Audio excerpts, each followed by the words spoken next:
നിന്റെ കല്യാണ ഡ്രസ്സും അവിടെ നിന്ന് എടുക്കണം. സുധിയുടെ മനസ്സിലെ പ്രതികാരം മനസ്സിലാക്കാതെ പെരുമ്പടപ്പ് വീട് വിവാഹത്തിനൊരുങ്ങുന്നു. അവള് അവിടെ ഒരു പേരുദോഷം കേൾപ്പിച്ചു. അർച്ചനയെയും കൂട്ടി നാട് വിട്ട കാര്യം രാജപ്പൻ സുഹൃത്തുക്കളോട് പറയുന്നു. ഞാൻ ഇങ്ങോട്ട് പോകുന്നു. സുധിയെ വിളിക്കാൻ നിർബന്ധിക്കുന്ന അമ്പിളിയോട് കുറച്ചു സമയം ആവശ്യപ്പെടുന്ന അർച്ചന. രേവതിയോട് സ്നേഹം നടിക്കുന്ന സജി ഒരു ഫോൺ സമ്മാനമായി നൽകുന്നു. രാത്രി മഴ തുടരുന്നു.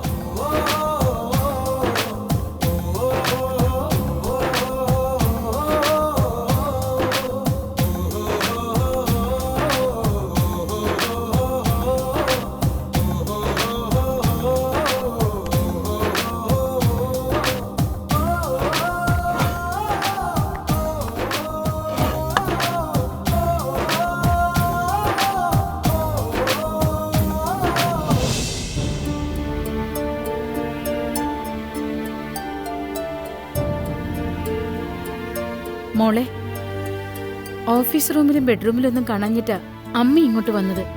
എന്തിനാ മോള് ഇവിടെ വന്ന് നിൽക്കുന്നേ? മനസ്സൊട്ട് ശാന്തമല്ലമ്മേ. അതിനിപ്പോ എന്താ ഉണ്ടായേ? അമ്മ കല്യാണത്തിന്റെ നാളുകൾ എണ്ണി കാത്തിരിക്കുന്നു. പക്ഷെ ഞാൻ കാത്തിരിക്കുന്നത് നേരിടാൻ പോകുന്ന പരീക്ഷണങ്ങളാണ്. മോളെ, ഞാൻ സുധിയെ കണ്ടിരുന്നു. ഒരു സാധാരണ പെണ്ണിന് സുധിയുടെ പെരുമാറ്റത്തെ ആശങ്കപ്പെടാനൊന്നുമില്ല. ചിരിക്കുന്നുണ്ട്, ചോദ്യങ്ങൾക്ക് ഉത്തരവും ഉണ്ട്. പക്ഷെ എന്താ മോളെ നീ ഇങ്ങനെയൊക്കെ പറയുന്നേ? നമ്മുടെ സ്വത്തോ പ്രതാപമോ കണ്ടിട്ടൊന്നുമല്ല സുധി താല്പര്യം കാണിച്ചത്. എൻ്റെ കുറവുകൾ ഞാൻ ഏറ്റുപറഞ്ഞ ദിവസം ഇപ്പോഴും എൻ്റെ മനസ്സിലുണ്ട്. നിസ്സംഗതയോടെ സുധി അതെല്ലാം കേട്ടു നിന്നത്. അപ്പോഴൊക്കെ ആ മനസ്സ് മറ്റെവിടെയോ ആയിരുന്നെന്ന് എനിക്ക് തോന്നിയിരുന്നു. വീണ്ടും ഒരിക്കൽ കൂടി കണ്ടു. പിന്നെ സുധി എന്നെ തേടി വന്നു. കാര്യങ്ങൾ ദേ ഇവിടെ വരെ എത്തി. എല്ലാം അറിഞ്ഞുകൊണ്ടല്ലേ സുധി നിന്നെ സ്വീകരിച്ചത്. പിന്നെന്താ, അവന് നിന്നോടുള്ള ആത്മാർത്ഥത കൊണ്ടാ വീട്ടുകാരോടൊന്നും പറയാതിരിക്കുന്നത്. കല്യാണത്തിന് ശേഷം അതെങ്ങനെ കൈകാര്യം ചെയ്യണമെന്ന് അവന് നന്നായിട്ട് അറിയാം. എന്റെ മോള് വെറുതെ ടെൻഷൻ ആവണ്ട. നീ ഓരോന്ന് കാടുകറി ചിന്തിക്കുമ്പോഴാ ഇത്തരം തോന്നലുകൾ ഉണ്ടാവുന്നേ. എനിക്ക് ടെൻഷനുണ്ട്, അതിന് കാരണമുണ്ട്. ഒരു കുടുംബജീവിതം എന്ന സങ്കല്പമൊന്നും സുധിയുടെ വാക്കിലോ പെരുമാറ്റത്തിലോ ഞാൻ കണ്ടിട്ടില്ല. എന്തായാലും ഒരു കാര്യം ഉറപ്പാം, എന്നോട് തോന്നിയ സിമ്പതിയുടെ പുറത്തോ ഇഷ്ടത്തിന്റെ പുറത്തോ അല്ല സുധി ഈ കല്യാണത്തിന് സമ്മതം മൂളിയത്. പിന്നെന്തിന്റെ പേരില്ല? നീ ഓരോന്ന് സങ്കല്പിച്ചു കൂട്ടിയാ പോരാ, മറുപടിയും പറയണം. സുധിയെ സംബന്ധിച്ച് എന്തൊക്കെയോ പ്രശ്നങ്ങളുണ്ട്. പലതവണ വരുമെന്ന് പറഞ്ഞിട്ടും ഒഴിഞ്ഞു മാറി. അതിനൊക്കെ നടരാജ സാറ് ഓരോ കാരണങ്ങളും പറഞ്ഞു. ഒരു ആണിനെ മനസ്സിലാക്കാൻ പെണ്ണിന് അധികം സമയമൊന്നും വേണ്ട. ഒരു വാക്കോ ഒരു നോട്ടമോ മതി. എന്നോട് തോന്നിയത് സഹതാപമായാലും ഇഷ്ടമായാലും അതവിടെ പ്രകടമായേനെ. സുധിയിൽ പക്ഷേ ഞാൻ അതൊന്നും കണ്ടില്ല. സുധിയുടെ മനസ്സറിയാൻ എനിക്കിതുവരെ സാധിച്ചിട്ടുമില്ല. മോള് പറഞ്ഞു വരുന്നത് അവന് വല്ല പ്രേമനൈരാശ്യം ഉണ്ടായിട്ടുണ്ടെന്നാണോ? എന്തുകൊണ്ട് അങ്ങനെയും ചിന്തിച്ചൂടാ? ഏറെക്കുറെ ആളുകളെ ക്ഷണിച്ചു കഴിഞ്ഞു. ഇനി എന്തു തന്നെയായാലും വിവാഹം നടന്നേ പറ്റൂ. അച്ഛൻ്റെ അമ്മയുടെ മുന്നിൽ അത് മാത്രമുള്ളെന്ന് എനിക്കറിയാം. സുധിക്കൊരു പ്രേമനൈരാശ്യം വന്നെങ്കിൽ നിങ്ങൾ അതും ഒരു ഭാഗ്യമായി കണ്ടേനെ. എനിക്ക് കുറവുകളുണ്ട്, അതെനിക്ക് ബോധ്യവും ഉണ്ട്. അതുകൊണ്ടല്ലേ ഒരു ഏറ്റുപറച്ചിലിന് പോലും ഞാൻ തയ്യാറായത്. ഒരാളിൻ്റെ ജീവിതത്തിലും ഞാനൊരു അധികപ്പറ്റാവരുതെന്ന് എനിക്ക് നിർബന്ധമുണ്ട്. ആരും എനിക്കൊരു ജീവിതം ദാനമായി തരികയരുത്.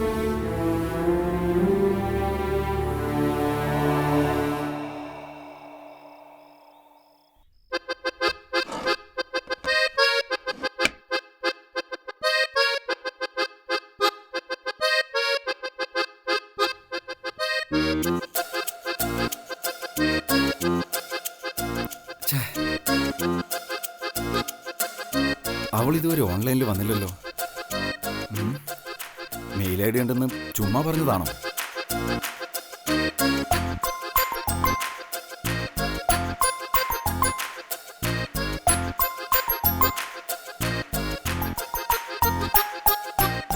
എന്താ പത്രാസ്?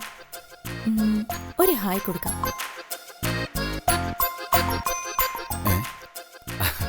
അവള് വന്നല്ലോ. ശരിപ്പെടുത്തി തരാം മോളെ.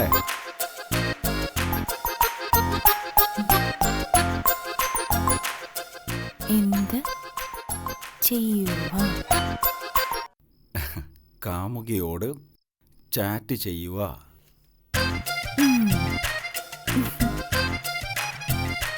റൂമിൽ തനിച്ചാണോ? ഗന്ധർവനായി വന്നാലോ?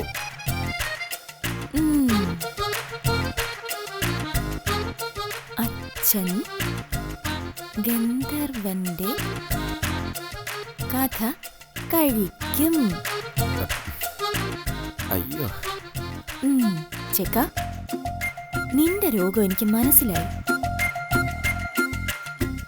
നീ എന്റെ കഴുത്തിൽ താലി കെട്ടുന്നവരെ നിന്നെ ഞാൻ കുതിപ്പിച്ചു നിർത്തും. രേവതി ഇതത്ര കണ്ടതാ. അമ്മ വിളിക്കുന്നു. Good night. ബൈ. ഛേ, അവള് പോയല്ലോ. ഹോ, രസം പിടിച്ച് വന്നതായിരുന്നു. നീ ഇപ്പൊ ഗമ കാണിച്ചോ? പിന്നീട് നീ എനിക്ക് മെസ്സേജ് ചെയ്ത് കൈകുഴയുന്ന കാലം പരിപാടി.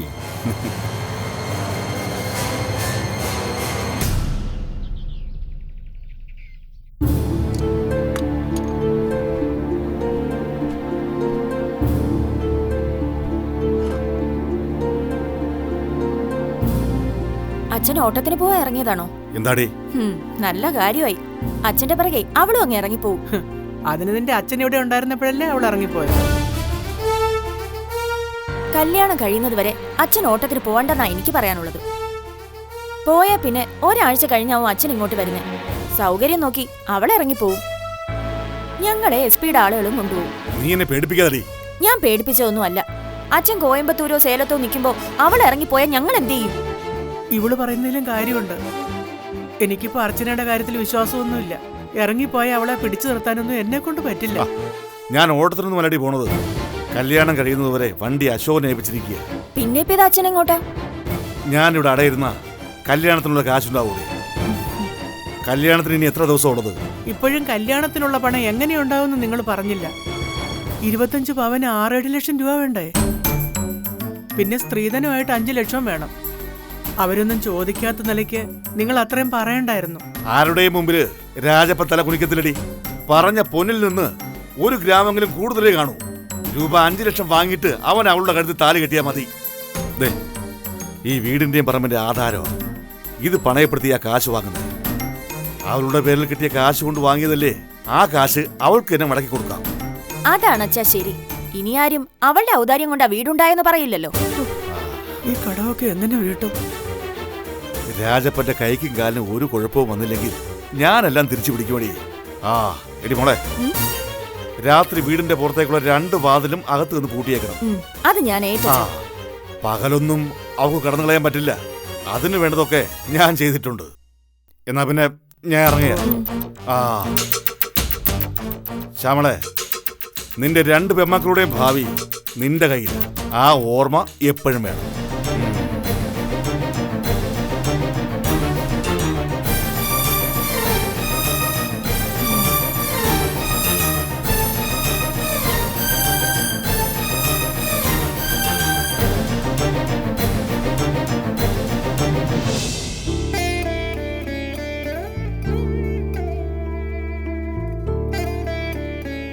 ചേച്ചി, പുറത്തെ സംസാരമൊക്കെ കേട്ടില്ലേ? അച്ഛൻ പോയി. രാത്രി വീട് പൂട്ടാൻ രേവതിയോട് പറഞ്ഞിട്ടുണ്ട്. ഇനി അച്ചുവച്ചിക്ക് രക്ഷപ്പെടാനാവുന്നൊന്നും എനിക്ക് തോന്നുന്നില്ല. അച്ചുവച്ചി പുറത്തു കണ്ട നാട്ടുകാർ തടഞ്ഞു വെക്കും. അച്ഛനെ വിവരം അറിയിക്കുകയും ചെയ്യും. ദാ, ഈ ചായ കുടിക്കുക അച്ചുവച്ചി. എനിക്ക് വേണ്ട മോളെ. ഇന്നലെ അച്ചുവച്ചി ഒന്നും കഴിച്ചില്ല. പട്ടിണി കിടന്നിട്ട് എന്തെങ്കിലും കാര്യമുണ്ടോ? ചായ കുടിക്കുക അച്ചുവച്ചി. കുടിക്ക്. എനിക്ക് വേണ്ട മോളെ. ഇത് വാശിയാ. എനിക്ക് എന്ത് വാശിയാ മോളെ? എന്തോ ചായ കുടിക്കാൻ തോന്നുന്നില്ല. അച്ചുവച്ചി ഇത് കുടിച്ചില്ലെങ്കിൽ തളർന്ന് വീണു പോവും. കുടിക്ക്.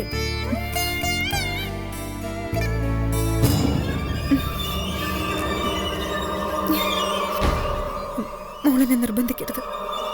കുടിക്ക് അച്ചുവച്ചി. ഓ, അവളെ ചായ കുടിപ്പിക്കാൻ വന്നിരിക്കുന്നു. ഇവളാരാടി, മഹാറാണിയോ? ഒളിച്ചോട്ടക്കാരിയെ സൽക്കരിക്കാൻ നാണോ ഇല്ലേടി നിനക്ക്? അച്ചുവച്ചി ചായ കുടിക്കും. നീ അങ്ങനെ അന്തപുരത്തിലിരുന്ന് സുഖിക്കേണ്ട. ചായ വേണമെങ്കിലേ അടുക്കളയിലോട്ട് വാ. ഞങ്ങളാരും നിന്റെ ജോലിക്കാരൊന്നും അല്ല. ദുഷ്ടം.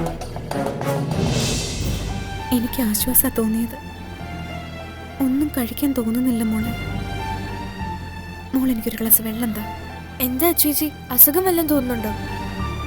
ഒന്നുമില്ല, ഒരു തളർച്ച പോലെ. അത് പിന്നെ എങ്ങനെ തളർച്ച തോന്നാതിരിക്കും? ഇവിടെ ഏതു നേരവും പട്ടിണിയും പീഡനവും അല്ലേ. ഞാൻ വെള്ളം കൊണ്ടുവരാം.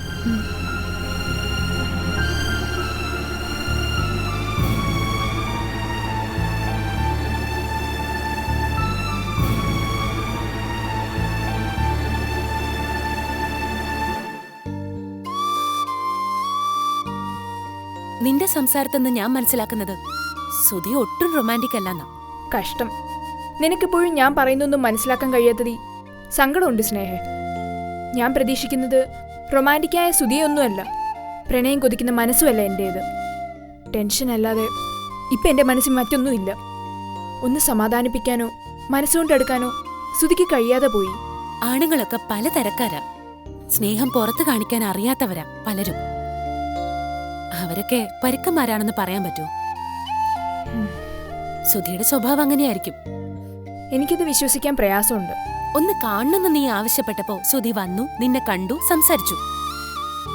നീ ചിന്തിക്കുന്നത് നിന്റെ പരിമിതികളെക്കുറിച്ചാ. പക്ഷെ സുധി അതിനൊന്നും പ്രാധാന്യം നൽകുന്നില്ല. അതെ, നീ പറയുന്നത് ശരിയാ. എന്റെ കുറവുകൾക്ക് സുധി കാണുന്ന പരിഹാരം എന്താണ്? സുധിയിൽ നിന്ന് ഞാൻ അറിയാൻ ആഗ്രഹിക്കുന്നതും അതുതന്നെയാണ്. വിവാഹം കഴിഞ്ഞാൽ ഏറിയാൽ 1 വർഷം. അതിനപ്പുറം ഒന്ന് സമാധാനത്തോടെ ഒരു ജീവിതം ഉണ്ടാവില്ല. വീട്ടുകാരുടെ മുന്നിൽ സുധി പറയാൻ പോകുന്നത് എന്താണെന്ന് എനിക്കറിയണ്ടേ? അതിനൊക്കെ സമയമുണ്ടല്ലോ. ഇല്ലെന്ന് ഞാൻ പറയുന്നില്ല. പക്ഷേ സുധി കാണിക്കുന്ന ഈ നിസ്സംഗത, നാളെക്കുറിച്ച് ചിന്തിക്കണ്ട, ഇന്നത്തെ കാര്യം മാത്രം ഓർത്താൽ മതി എന്ന മറുപടി, ഇതിൽ നിന്നൊക്കെ ഞാൻ എന്താ മനസ്സിലാക്കണ്ടേ? സുധിയുടെ മനസ്സിൽ ലൈഫിനെ പറ്റി ഒരു പ്ലാനിങ്ങും ഇല്ലാന്നല്ലേ? ഞാൻ സംശയിക്കുന്നതിന് കാരണങ്ങളുണ്ട്. എൻ്റെ കഴുത്തിൽ സുധി താലി കെട്ടുന്നത് എന്തായാലും നിറഞ്ഞ മനസ്സോടെ അല്ല. ഒന്നുകിൽ വീട്ടുകാരുടെ നിർബന്ധം, അല്ലെങ്കിൽ സ്വയം ചെയ്യുന്ന പക. എന്തൊക്കെയാ നിരഞ്ജനെ നീ ഊഹിച്ചു കൂട്ടുന്നത്? സഹതാപത്തിൻ്റെ പേരിലാണെങ്കിൽ എനിക്കത് മനസ്സിലാക്കാൻ കഴിഞ്ഞേനെ. അല്ലെങ്കിൽ തന്നെ സുധിക്ക് എന്നോട് സഹതാപം തോന്നേണ്ട കാര്യം എന്താ? സുധി ഇങ്ങനൊരു തീരുമാനം എടുക്കാനുള്ള കാരണം എനിക്കറിയണം. അതിനെനിക്ക് ആശ്രയിക്കാൻ കഴിയുന്നത് ഫൈസിയെ മാത്രമാണ്. നീ ഫൈസിയോടൊന്ന് വരാൻ പറ. ഇന്ന് ഫൈസി വരും. ഞങ്ങള് വൈകിട്ട് നിന്റെ വീട്ടിലേക്ക് വരുന്നുണ്ട്. ഞാനൊരു തീരുമാനം എടുത്തു കഴിഞ്ഞു. ഒരു ഭാര്യയായിട്ടല്ല സുധി എന്നെ സ്വീകരിക്കുന്നതെങ്കിൽ ഈ വിവാഹത്തിൽ നിന്ന് ഞാൻ പിന്മാറും.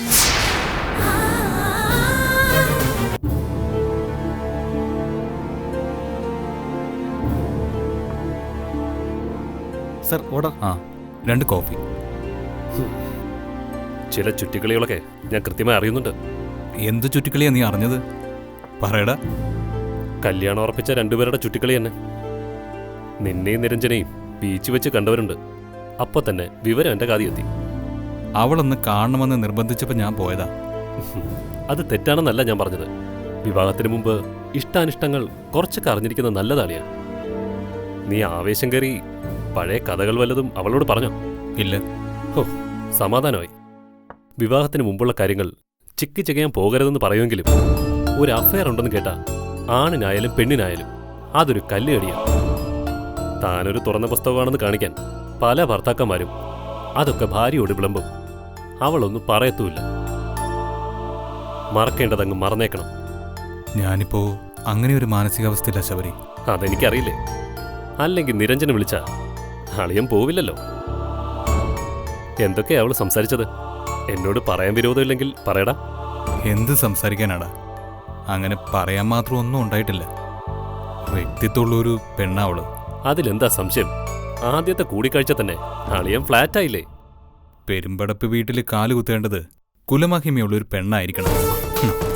അവളിൽ പിറക്കുന്ന കുഞ്ഞായിരിക്കണം തറവാടിന് അനന്തരാവകാശിയാവാൻ. നീ ഇതൊക്കെ പലവട്ടം പറഞ്ഞതാ. പറയണമല്ലോ, ഇനിയും പറയും. എന്റെ മനസ്സിനൊരു സുഖം കിട്ടണ്ടേ? ഇനി എന്റെ ജീവിതത്തിൽ എന്ത് സംഭവിച്ചാലും അതിന്റെ കാരണക്കാരൻ അച്ഛൻ മാത്രമായിരിക്കും, പെരുമ്പടപ്പ് വിശ്വനാഥൻ. അത് ഇടയ്ക്കിടയ്ക്ക് ഞാനിങ്ങനെ ഓർമ്മപ്പെടുത്തിക്കൊണ്ടേയിരിക്കും. എൻ്റെ ജീവിതത്തിൽ ഒരു പാളിച്ച വന്നാൽ എനിക്ക് ചൂണ്ടിക്കാണിക്കണ്ടേ? അങ്ങനെയൊന്നും സംഭവിക്കില്ലടാ. നിനക്ക് ചേരുന്നവള് തന്നെയാ നിരഞ്ജന.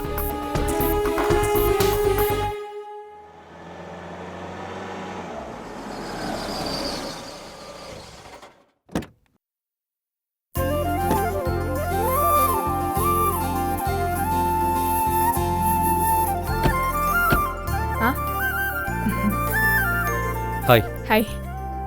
ഏയ് വാ, വാ, വാ, വാ. ഫൈസിന്ന് വരുന്ന സ്നേഹ പറഞ്ഞായിരുന്നു. കേറുവാ.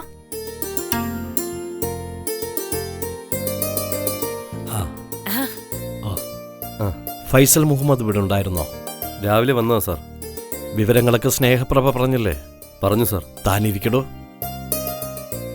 വിവാഹത്തിന് 2 ദിവസം മുമ്പ് താനിങ്ങി പോരണം. അത് പ്രത്യേകം പറയണോ?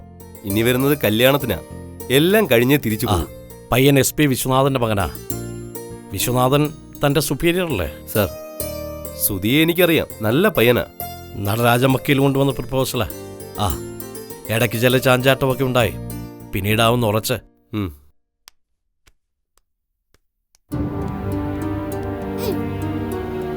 എനിക്ക് ഫൈസിയോടൊന്ന് സംസാരിക്കണം. നീ ഒന്ന് വിളിക്ക. ഫൈസിയെ നിനക്കറിയാലോ.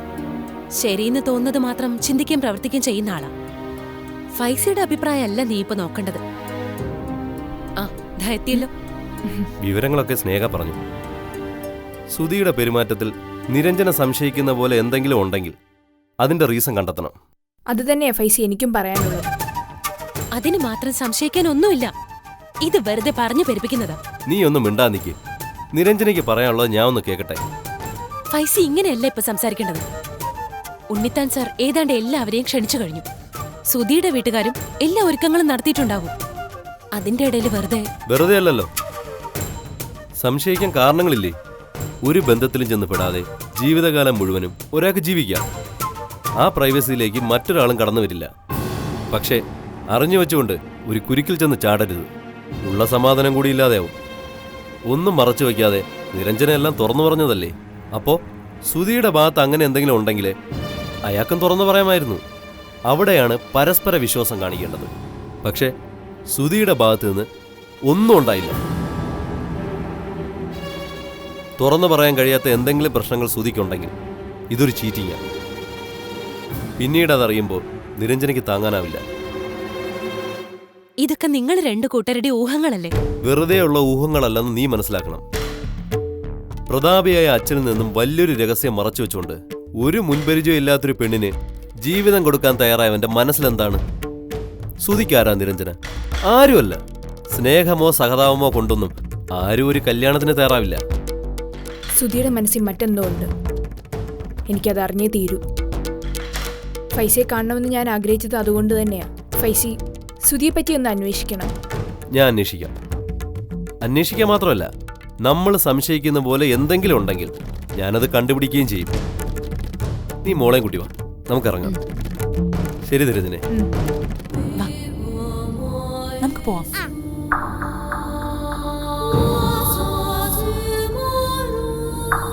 ഞാൻ പോവാണേ. താലി കഴുത്തി വീഴുന്നതിന് 1 നിമിഷം മുമ്പാണ് സുധിയെ പറ്റി മറ്റെന്തെങ്കിലും അറിഞ്ഞാൽ പോലും സമ്മതിക്കില്ല ഞാൻ.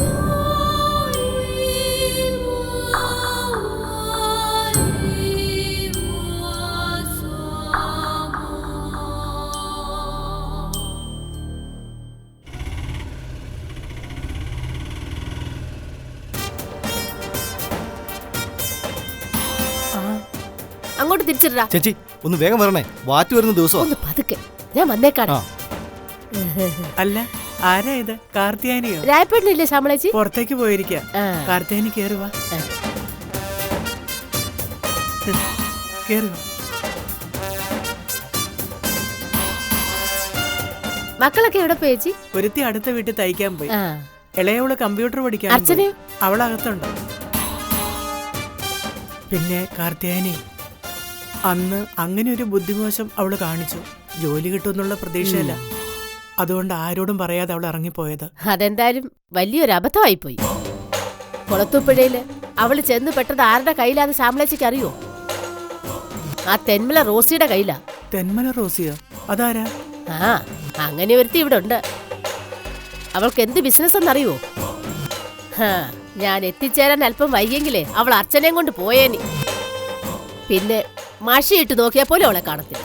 എന്റെ ഈശ്വര. രാഘവനോട് ഞാനിതൊന്നും പറഞ്ഞിട്ടില്ല. പറയാത്തതേ രായപ്പേട്ടനെ ഓർത്തിട്ട. ആ മനുഷ്യൻ അനുഭവിക്കുന്ന സങ്കടം എനിക്കറിയാം. ഒന്നിനെങ്കിലും ഇറക്കി വിട്ട അത്ര ആശ്വാസമാവെന്ന് കാണുമ്പോഴൊക്കെ പറയും. ഇപ്പൊ എങ്ങനെ, അവക്ക് മനംമാറ്റം വന്നോ? ഇനി അവൾ ഒരു കടുകയും ചെയ്യില്ല. ഞാൻ വന്നത് ബ്ലൗസിന്റെ അളവ് വാങ്ങാനാ. രാഘവൻ കിടന്ന് വിളിക്കാൻ തുടങ്ങിയിട്ട് കുറെ നാളായി. ഇനി അത്രയ്ക്ക് ദിവസമല്ലേ ഉള്ളൂ. എന്നാ ഞാൻ അവളെ വിളിക്കാം. വേണ്ട, ഞാൻ ചെന്ന് കാണാം, ഒന്ന് ഉപദേശിക്കുകയും ചെയ്യാലോ. എന്നാ കാർത്തികനും ചെല്ലേ, അവൾ ആ മുറിയിലുണ്ട്.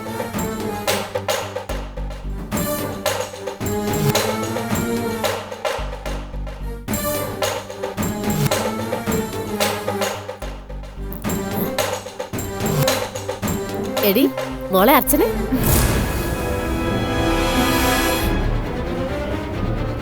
എന്തൊരു കിടപ്പായത്.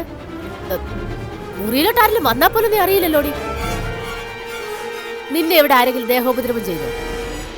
നിന്റെ ദേഹത്ത് തൊട്ടുപോകരുന്ന് പറഞ്ഞാ ഇങ്ങോട്ട് അയച്ചത്. ഇവിടെ ആർക്കും നിന്നെ തല്ലാനും ശിക്ഷിക്കാനും ഒന്നും അധികാരമില്ല. രാഘവന്റെ പെണ്ണാ നീ. നിനക്കറിയാഞ്ഞിട്ടാ രാഘവനെ പറ്റി. കോയമ്പത്തൂർ അവന്റെ നിലയും വിലയും അറിഞ്ഞ പിന്നെ നിന്റെ ഇഷ്ടക്കേടൊക്കെ മാറും. അവനെ അവിടുത്തെ രാജാവാണെന്ന് വേണമെങ്കിൽ പറയാം. നമ്മുടെ നാട് പോലൊന്നും അല്ല അവിടെ. ദിവസവും 10-15 പേര് പരാതി സങ്കടം പറയാൻ രാഘവന്റെ മുന്നേ വരും. അവിടുത്തെ പോലീസും കോടതിയും ഒക്കെ രാഘവന. കല്യാണം കഴിയട്ടെ, അപ്പൊ നിനക്കെല്ലാം മനസ്സിലാവും. രാഘവന്റെ പെണ്ണിന്റെ വിലയും നീ അറിയും. കല്യാണം പ്രമാണിച്ചൊരു പുതുപുത്തൻ കാറ് വാങ്ങിയിട്ടുണ്ട്. എന്തോ പേര് പറയുന്ന കേട്ട് 28 ലക്ഷം രൂപ എത്രേ.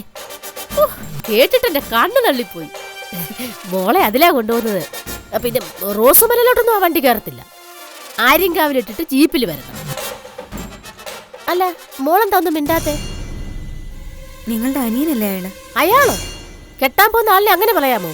കെട്ടിയില്ലല്ലോ, കെട്ടിയിട്ട് ബഹുമാനിച്ചാ പോരെ. അത് മതി. രാജാവായിട്ട് അനിയൻ ജീവിക്കുമ്പോ നിങ്ങൾ എന്തിനാ കള്ളു കച്ചവടം നടത്തുന്നത്? നിന്നോട് ആരാടി പറഞ്ഞത് എനിക്ക് കള്ളു കച്ചവടമാണെന്ന്?